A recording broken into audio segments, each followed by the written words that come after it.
Hello साथियों, कैसे हैं आप सब। आई होप आप लोग अच्छे होंगे। हम आप फिर से मिल चुके हैं क्रैक कंपटीशन विथ अमित पे और मैं अमित।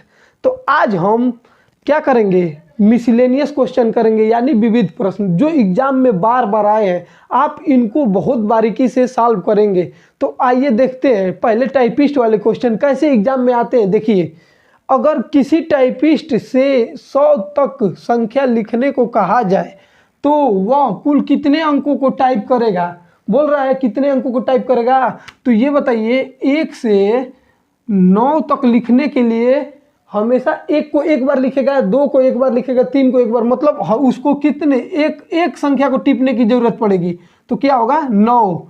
अब देखिए, 10 से 99 तक लिखने के लिए उसे 2 अंक को दबाना पड़ेगा, और 10 से 99 तक कितना होगा, 90, और 2 अंकों को उसे दबाना पड़ेगा। तो 9 दूना 18, 180। 10 से 99 तक लिखने के लिए उसे 2 अंकों को दबाना पड़ेगा, क्योंकि 1 और 0 को दबाएगा तो 10 होगा, 1 को दबाएगा तो 11। इसी प्रकार अगर 90 को दबाना होगा, 90 तो 9 0। उसी प्रकार 99 दबाना होगा तो 9 9।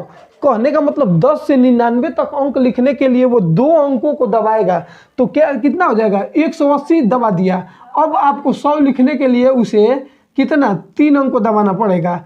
तो इस तरह आपका इसको तीनों को जोड़ देंगे तो आपका आंसर आ जाएगा 9 3 12, 8 1 9 और 1 ये। इस तरह वो 192 बार टाइप करेगा। 192 बार टाइप करेगा तो 100 तक संख्या लिख देगा 192 बार टाइप करने के बाद। देखिए कितना इंपॉर्टेंट क्वेश्चन है, आप इसे अपने नोट्स में इंपॉर्टेंट करके लिख लीजिएगा। अब देखिए ये क्वेश्चन को, कोई टाइपिस्ट ने कुल 238 डिजिट का उपयोग किया, 238 डिजिट का उपयोग कर रहा है, तो वह कौन से पेज नंबर पे होगा। 238 डिजिट का उपयोग करने पर कौन से पेज नंबर पे होता। देखिए पहले तो 1 से 9 तक उपयोग करेगा तो 9 पेज नंबर पे होगा डायरेक्ट। अब देखिए 10 से 99 तक जाने के लिए वह कितना, देखिए अरे 10 से 99 मतलब 90 हो जाएगा, और 2 बार 9 दूना 18, 180। कुल कहने का मतलब ये 9 और ये 180, 189 होगा। 189 संख्या का उपयोग करके वो 99 पेज पे होगा। कितने पेज पे होगा, 99 पेज पे होगा। अब बोल रहा है कि 238 डिजिट का उपयोग करना है और उपयोग कर दिया 189 डिजिट का। तो आप करेंगे 238 में से 189 को क्या करेंगे, घटा देंगे।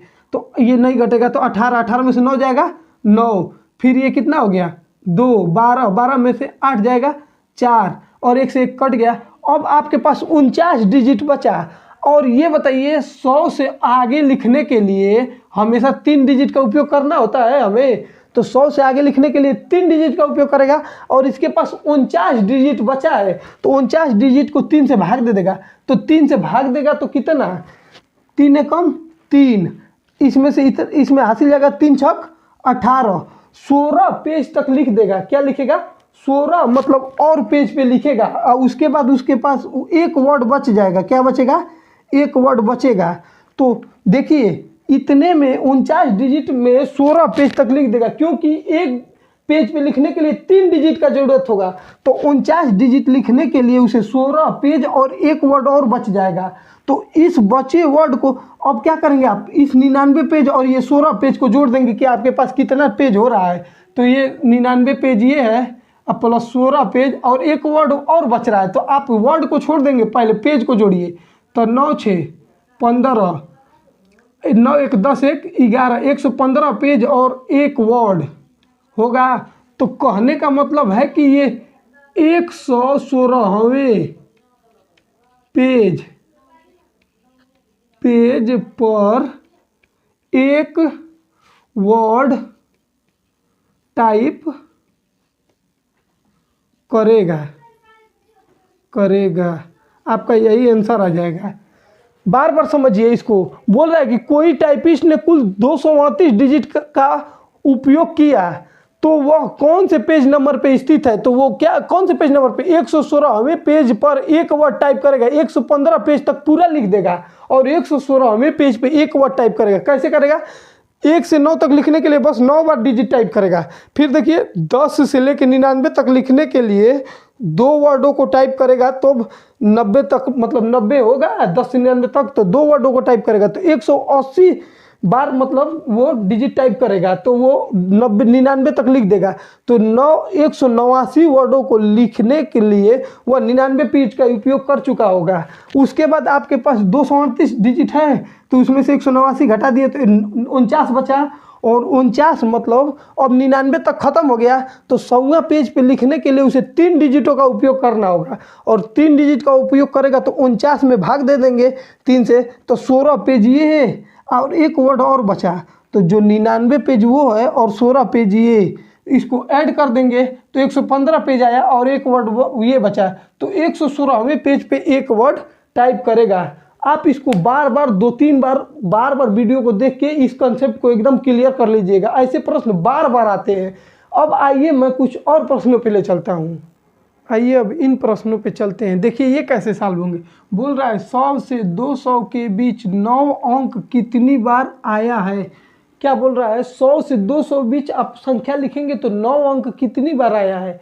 तो आप देखिए कितनी बार आएगा, कैसे इसको सॉल्व करेंगे, एकदम कॉन्सेप्ट को समझिएगा।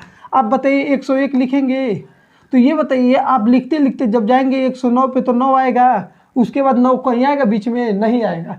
तो अब देखिए 109 के बाद 119 पे आएगा, उसके बाद कितने पे आएगा 129 पे, उसके बाद 139 पे, उसके बाद कितने पे आएगा 149 पे, एक उसके बाद 159 पे, उसके बाद 169 पे, उसके बाद कितने 179 पे, उसके बाद कितने पे आएगा 189 पे आएगा। और उसके बाद कितना होता है 190 होगा।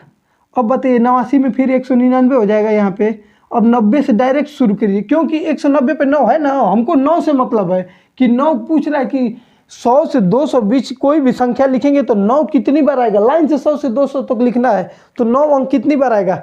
तो 101 से स्टार्ट करते हैं अगर तो 109 पे पहला बार आएगा, फिर 119 पे दूसरी बार, 129 पे, 39 पे, 49 पे बढ़ता जाएगा 199 तक। और बताइए 190 से फिर 189 के बाद 190 पे, फिर कितने पे 191 पे, 192 पे, 193 पे, 194 पे, 195 पे, 196 पे, 197 पे, 198 पे और 199 पे।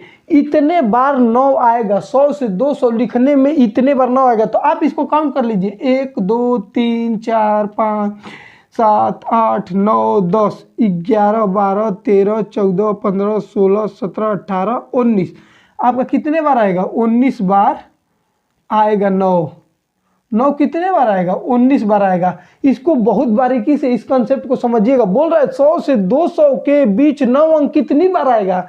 तो आप 100 से स्टार्ट करेंगे तो 101 102 ऐसे ही आते हैं। तो 109 पे पहली बार, दूसरी बार 119 पे, तीसरी बार 129 पे, चौथी बार 139 पे, पांचवी बार 149 पे, ऐसे ही करते 59 पे, 69 पे, फिर 79 पे, 89 पे, 99 पे आएगा।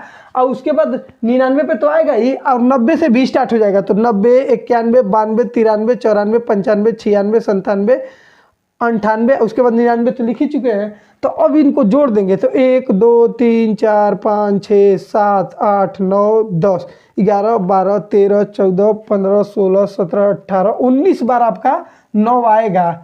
अब देखिए अगले प्रश्न को क्या पूछ रहा है। बोल रहा 1 से 100 तक 2 इकाई अंक लिखेंगे। 1 से 100 तक की संख्या लिखने में 2 इकाई अंक कितनी बार आएगा।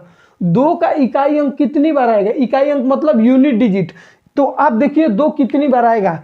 आप लिखेंगे 1, उसके बाद 2 के बाद देखिए अब इसको देखिए कितने बार आएगा। 2 के बाद कितना होगा 12 में आया लास्ट में, फिर कितने में आएगा 22 में आएगा। हमको इस 2 से नहीं मतलब है, हमें इकाई अंक वाले 2 से मतलब है। तो इस 2 को बस लेंगे, इससे हमारा कोई मतलब नहीं है। फिर कितने में आएगा 32 में आएगा, फिर कितने में आएगा 42 में आएगा, उसके बाद कितने में आएगा 52 में आएगा, उसके बाद 62 में आएगा, उसके बाद 72 में आएगा, उसके बाद 82 में आएगा, उसके बाद 92 में आएगा। तो हम देख रहे हैं 1 से 100 तक संख्या लिखना है, तो 2 पहली बार आ गया, फिर 12 में आएगा, 22 में आएगा, 32 में, 42 में, 52 में, 62 में, 72 में, 82 में और 92 में आएगा। उसके बाद किसी अन्य में नहीं आएगा। तो आप इनको जोड़ लेंगे, कितनी बार आएगा? 1 2 3 4 5 6 7 8 9 10। तो हमारा 2 कितने बार आएगा? 10 बार। 10 बार इकाई अंक होगा। हम इस पार्ट में सिर्फ कॉन्सेप्चुअल क्वेश्चन कर रहे हैं जो एग्जाम में आते हैं, आपको इनको बार बार रिवाइज करना ही है। आइए फिर प्रश्नों को देखते हैं। आइए इन कुछ प्रश्नों से मिलते हैं जो एग्जाम में आपको रुला देते हैं। देखिए कैसे प्रश्न है।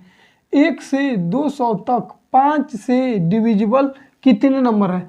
क्या बोल रहा है? 1 से 200 तक 5 से कटने वाली कितनी संख्याएं हैं? तो आपको डायरेक्ट क्या करना है? 200 तक दिया है तो आप 200 लिखेंगे, 200 लिखेंगे और उसके बाद 5 से भाग दे देंगे। तो 5 चौके 20 और 1 जीरो लगा देंगे। तो कितनी संख्या है जो 5 से कटेंगी? 40 संख्या ऐसी है 1 से 200 तक जो 5 से कट जाएगी और यही हमारा आंसर हो जाएगा। अब दूसरे प्रश्न में देखिए, 1 से 200 के बीच 5 से डिविजिबल या विभाज्य कितने नंबर है? ये क्या बोल रहा है? यहाँ पे तक बोला था, यहाँ पे क्या बोल रहा है? बीच। तो बीच कहने का मतलब क्या? अगर ये 200 डायरेक्ट अगर 5 से कटता है तो आप जितना आएगा उससे 1 कम कर देंगे, वही आपका आंसर हो जाएगा। जब बीच बोलेगा और तक बोलेगा कि 1 से 200 तक, तो आप डायरेक्ट इसको 200 को 5 से डिवाइड कर देंगे और जो आंसर आएगा वही आपका आंसर हो जाएगा।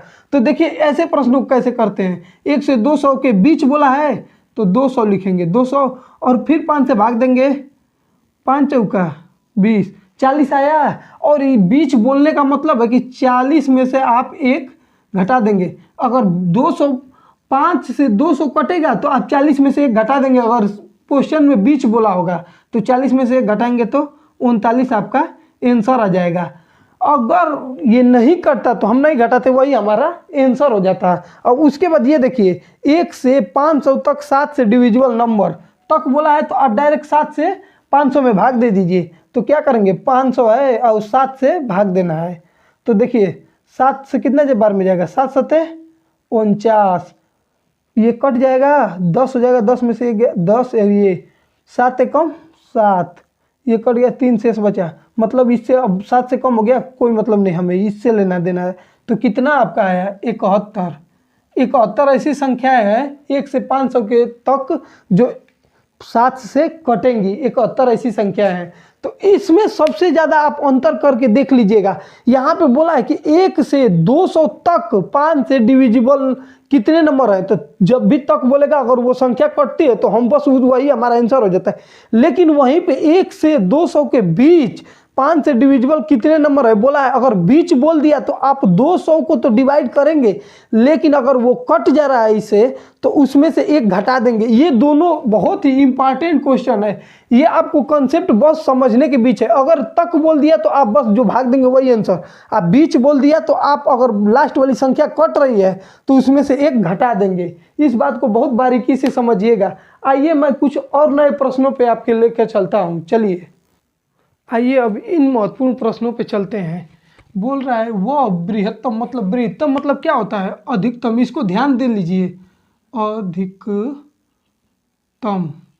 जहाँ भी बृहत्तम चाहे कुछ भी लिखा हो तो आप उसका मतलब क्या समझेंगे? अधिकतम। बृहत्तम जहाँ भी दिखाई दे उसका मतलब अधिकतम।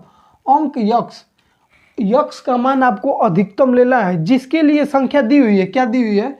5 यक्स 7 9 3 यक्स 4, 3 से विभाज्य है वह है। आपको यक्स का मान इन ऑप्शनों से लेना है, वो भी अधिकतम जो इन संख्या को 3 से काट दे। और यक्स यहाँ पे दिया है और यहाँ पे दिया है। आपको इन दोनों जगहों पे इनमें से कोई वैल्यू रखना है और इसको 3 से विभाज्य बनाना है। तो मैंने आपको 3 का विभाज्यता का नियम क्या बताया था कि सभी अंकों का योग। बार बार बोल रहा हूँ कि सभी अंकों का योग। तो आप सभी अंकों को जोड़िए, 5 + यक्स + 7 + 9 + 3, फिर कितना? यक्स + 4। हमारा इनका योग 3 से कटना चाहिए। तो अब इसको जोड़ के देखिए, 9 7 16, 16 हो गया, 16 4 20, 20 3 23 23 23 23 23 5 23 5 28। अब 28 में हमको 2 बार x लेना है, तो अगर बताइए 9 दूना 18, 18 28 में जोड़ेंगे तो कितना होगा? 18 28 में जोड़ेंगे 46। 46 कभी 3 से कटेगा? कभी नहीं कटेगा, उसको छोड़ देंगे, हमारा ये ऑप्शन नहीं होगा। अब देखिए इस ऑप्शन से चेक करते हैं। 28 इसको जोड़ने पे हुआ है 28 + 2x हुआ है, तो हमें x का मान यहाँ पे रखना है। तो ये बताइए 7 को रखते हैं, 7 दूना 14, 28 ये प्लस 14 ये, क्योंकि x का मान क्या रखे हैं? 7 रखे हैं, ये वाला। तो 8 4 12, 2 1 3, 3 1 4। ये बताइए 42 3 से कटता है, चेक कर लीजिए। 3 एकम 3, 3 चौके 12, 14 से 3 बार में 42 कट जा रहा है। कहने का मतलब है कि आप x पे क्या रखेंगे? अधिकतम 7 रखेंगे, क्योंकि 4 7 से छोटा है, 3 भी छोटा है, तो हम इसको चेक ही नहीं करेंगे। बड़ी संख्या से चेक किए, और हम जानते ही है इसका कंसेप्ट कि 3 से विभाज्य होने के लिए सभी संख्याओं का योग 3 से विभाज्य होना चाहिए। तो हम सबको जोड़ दिए, सबको जोड़े तो 28 आ गया, प्लस 2x, 2 बार x है तो इसको 2x लिख दिए।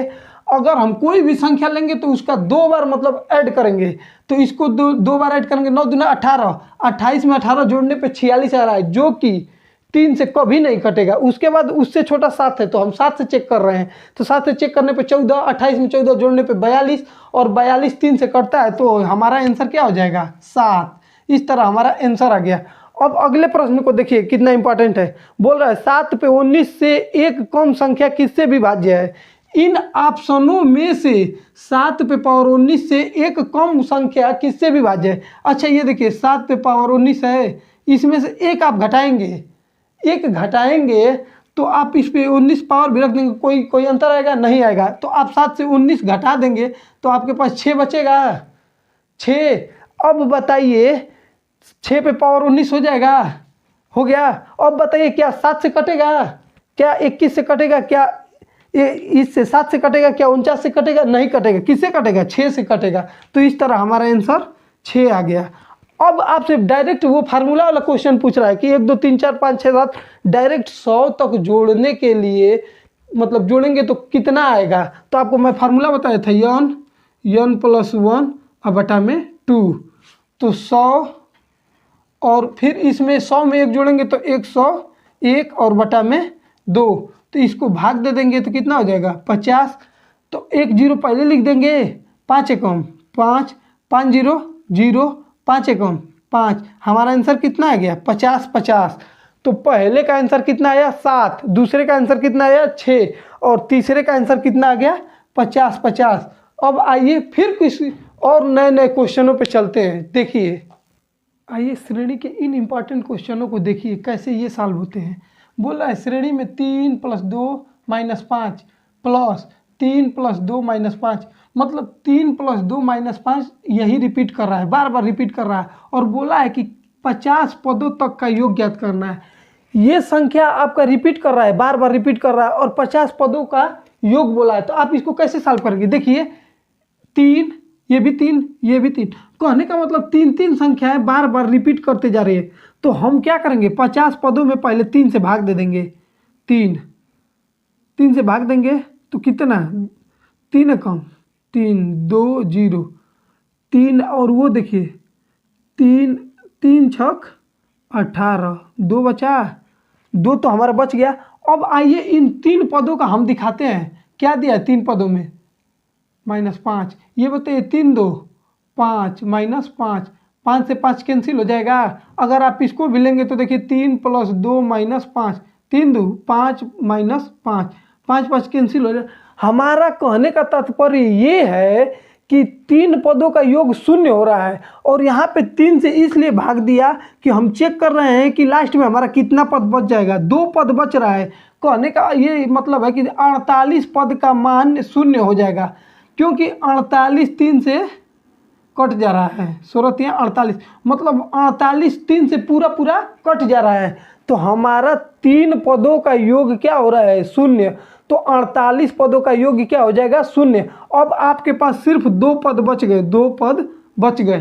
तो 2 पद क्या है स्टार्टिंग के? 3 + 2, तो 3 2 5 और 5 आपका आंसर हो जाएगा। इसको बहुत ही मोस्ट इंपॉर्टेंट करके लिख लीजिएगा, क्योंकि आप इसको 2-3 बार जब सॉल्व कर लेंगे तभी समझ में आएगा। बार बार बोल रहा है कि तीन पदों का मतलब क्या है, रिपीटिशन है, और बोल रहा है कि 50 पदों का योग ज्ञात करना है। तो आप 3 पदों को जोड़ के देखिए, तो 3 2 5 और ये 5 माइनस में दिया है तो 5 5 कट के 0 हो जा रहा है। और 50 पदों तक बोला है तो 3 से पहले 50 पदों तक भाग दे देंगे तो 2 पद लास्ट में बचेंगे। तो कहने का मतलब 2 5 बचने का मतलब कि 48 पद तक कट जाएंगे, 0 हो जाएगा। 48 पद का मान 0 हो जाएगा। तो 2 पद जो बचा वो 2 क्या बचा है, 3 और 2, तो 3 2 5 आपका आंसर हो जाएगा। अब आइए अगले प्रश्न पे चलते हैं। देखिए बोल रहा है कि 1 + 2 + 3 + 4 10 तक जोड़ने पर कितना आ रहा है, 55। उसी प्रकार बोल रहा है कि 11 + 12 + 13 डॉट डॉट 20 तक जोड़ने पर कितना आएगा। तो आप इसमें क्या देख रहे हैं, देखिए ये बताइए, अगर हम 10 + 1 कर देंगे तो कोई अंतर आएगा, 10 1 11। उसी पर 10 + 2 करेंगे तो 10 2 12। उसी प्रकार 10 + 3 करेंगे तो 10 3 13 plus dot dot dot dot. ये बताइए अगर हम 20 में क्या करेंगे, 10 + 10 कर देंगे तो 10 10 कितना होगा, 20। अब ये बताइए 10 का रिपीटिशन कितने बार हो रहा है, 10 टाइम हो रहा है। तो 10 को अगर 10 बार जोड़ेंगे तो 10 दाएं में 100। तो अगर 10 को 10 बार जोड़ेंगे तो कितना होगा, 10 दाएं में 100 ये हो गया। और 1 2 3 4 5 डॉट डॉट 10 तक ये आ रहा है जोड़ने पे। तो 10 तक का मान क्या दिया है, 55। और 10 को 10 बार तो ऐसे भी जोड़ रहे हैं तो उसका मान कितना गया, 100। और 10 का मान अलग से कितना दिया है, 55। तो ये 100 और ये 55 तो कितना हो जाएगा, 155 आपका आंसर हो जाएगा। इसको बहुत बारीकी से समझिएगा। आपका बोल रहा है कि 1 2 3 4 5 10 तक का योग 55 है, और उसके बाद बोल रहा है कि 11 12 13 14 15 20 तक का योग पूछिए बताने। तो बताइए 10 + 1 करेंगे तो 11 हो जाएगा। उसी प्रकार अगर 10 में 10 जोड़ेंगे तो 20 हो जाएगा। तो हम 10 को 10 बार जोड़ेंगे तो कितना हो जाएगा, 100 हो जाएगा। 10 को 10 बार, प्रत्येक संख्या में 10 को हम जोड़ रहे हैं, तो उसी प्रकार 10 को 10 बार जोड़ेंगे तो 100 हो जाएगा। तो वो 100 हो गया। और अलग से हम क्या जोड़ रहे हैं, 1 2 3 4 5 ऐसे ही 10 तक। तो 10 तक योग क्या दिया है, 55। तो 100 ये 10 को 10 बार जोड़ने के लिए, और 55 ये दिया है जो, तो इसको जोड़ेंगे तो कितना हो जाएगा, 155। 20 इतने के बराबर हमारा आंसर ये आ गया। आप बहुत ही ध्यान से इसको 2-3 बार वीडियो देख के पूरे कॉन्सेप्ट को आराम से समझ लीजिएगा। आइए फिर नए प्रश्नों पे चलते हैं। देखिए अब आइए इसको देखते हैं। 43 को रोमन अंक में प्रदर्शित करें। आपको 43 को रोमन अंक में लिखना है। मैंने रोमन अंक लिखना आपको सिखा दिया हूँ।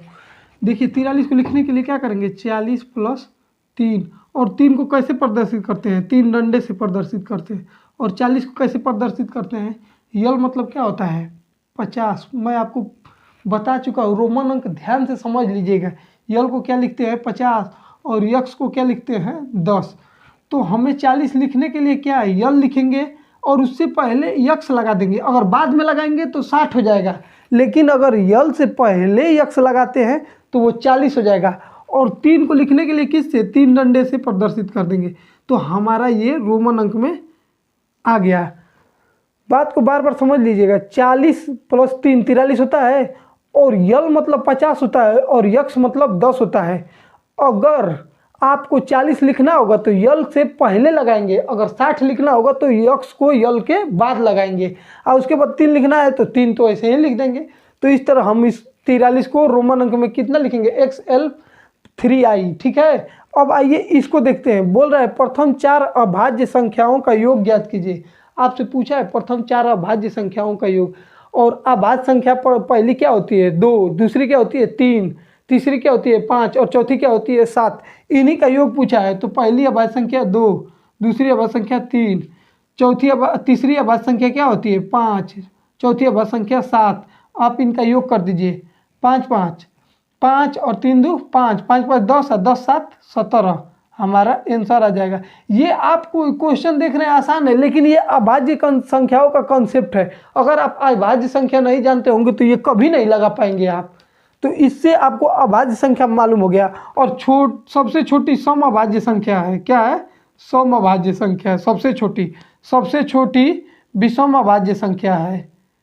विषम अभाज्य संख्या क्या है? सबसे छोटी सम अभाज्य संख्या क्या है? 2। सबसे छोटी विषम अभाज्य संख्या 3 और 4 अभाज्य संख्याओं का योग ये आ गया। अब इसको इस प्रश्न को देखिए, 1 से 27 तक विषम संख्याओं तथा सम संख्याओं का योग में कितना अंतर है? ये क्वेश्चन कितना इंपॉर्टेंट है। बोल रहा है कि 1 से 27 तक सम और विषम संख्याओं का योग में कितना अंतर है। सम को अलग जोड़ेंगे और विषम को अलग जोड़ेंगे और उसका कितना अंतर आ रहा है यही बताना है। तो देखिए इसको कैसे बताएंगे। पहले आप विषम निकालिए। क्या निकालेंगे? विषम।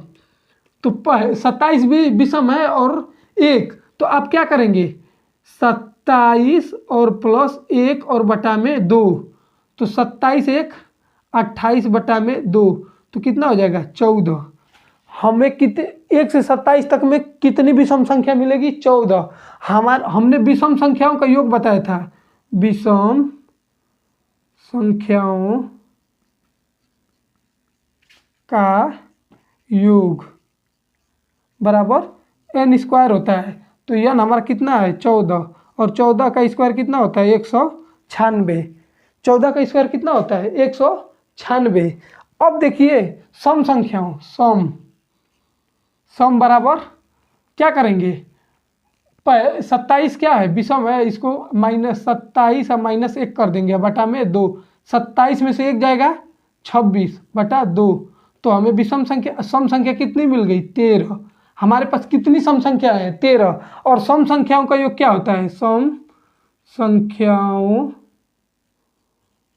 का योग बराबर कितना होगा? n plus 1। तो n का मान कितना है? 13 और 13 में 1 जोड़ देंगे तो 14। 13 चौके 52, 13 एकम 13 5 18, 182 आ गया और 196 ये है। तो 196 में से 182 को आप घटा देंगे।